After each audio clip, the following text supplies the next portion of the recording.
നല്ല ഫ്ലേവർഫുൾ ആയിട്ടുള്ള ഒരു ചെമ്മീൻ ബിരിയാണിയുടെ റെസിപ്പി നോക്കാം. ആദ്യം തന്നെ കടായിലേക്ക് ഓയിൽ ഒഴിച്ചു കൊടുത്തിട്ട് നീളത്തിൽ അരിഞ്ഞിട്ടുള്ള സവാള ഒന്ന് പൊരിച്ച് കോരിയിട്ട് മാറ്റി വെക്കുന്നുണ്ട്.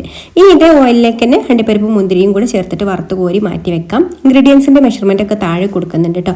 ഇനി ഇതൊരു കടായിലേക്ക് നെയ്യും ഓയിലും ചേർത്ത് കൊടുത്തിട്ട് പട്ട, ഗ്രാമ്പൂ, ഏലക്ക ഇവ ചേർത്ത് കൊടുക്കാം. പിന്നെ വെളുത്തുള്ളി, ഇഞ്ചി, പച്ചമുളക് ചതച്ചതിൽ നിന്ന് 1 ടേബിൾ സ്പൂൺ മാറ്റി വെച്ചിട്ട് ബാക്കിയുള്ളതും കൂടെ ചേർത്ത് നന്നായിട്ട് വഴറ്റിയെടുത്തതിന് ശേഷം തക്കാളി ചേർത്ത് കൊടുത്തിട്ട് എണ്ണ തെളിയുന്നത് വരെ വഴറ്റി കൊടുക്കുക.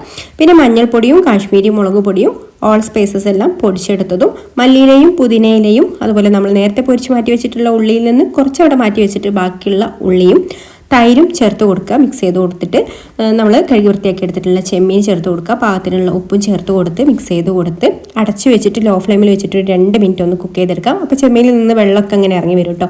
ഇനി ചോറ് ആക്കാൻ വേണ്ടിയിട്ട് ഓയിലും നെയ്യും ചേർത്ത് കൊടുത്തിട്ട് പട്ട, ഗ്രാമ്പൂ, ഏലക്ക, തക്കോല ഇവയെല്ലാം ചേർത്ത് കൊടുത്തിട്ടുണ്ട്. പിന്നെ ഇഞ്ചി, വെളുത്തുള്ളി, പച്ചമുളക് ചതച്ചത് 1 ടേബിൾ സ്പൂൺ ചേർത്ത് കൊടുക്കുക. പാകത്തിന് വെള്ളം ഒഴിച്ച് കൊടുത്തിട്ട് ഉപ്പും ചേർത്ത് മിക്സ് ചെയ്തിട്ട് തിളച്ച് വന്നാൽ അരിയും ചേർത്ത് കൊടുത്തിട്ട് ഒന്ന് വറ്റിച്ചെടുക്കണം. അപ്പോൾ ഒരു 90% വെന്ത് വന്നിട്ടുള്ള റൈസിന് ഇനി ചെമ്മീൻ്റെ ഈ ഒരു മസാലയുടെ മുകളിലേക്ക് ചേർത്ത് കൊടുക്കുക. മുകളിൽ പൊരിച്ച ഉള്ളിയും മല്ലിയിലയും ഒക്കെ ചേർത്ത് കൊടുത്തിട്ട് ലോ ഫ്ലെയിമിൽ വെച്ചിട്ട് മുകളിൽ ഒരു വെയിറ്റും വെച്ച് കൊടുത്തിട്ട് ഒരു 15 മിനിറ്റ് ദം ചെയ്തെടുത്തു.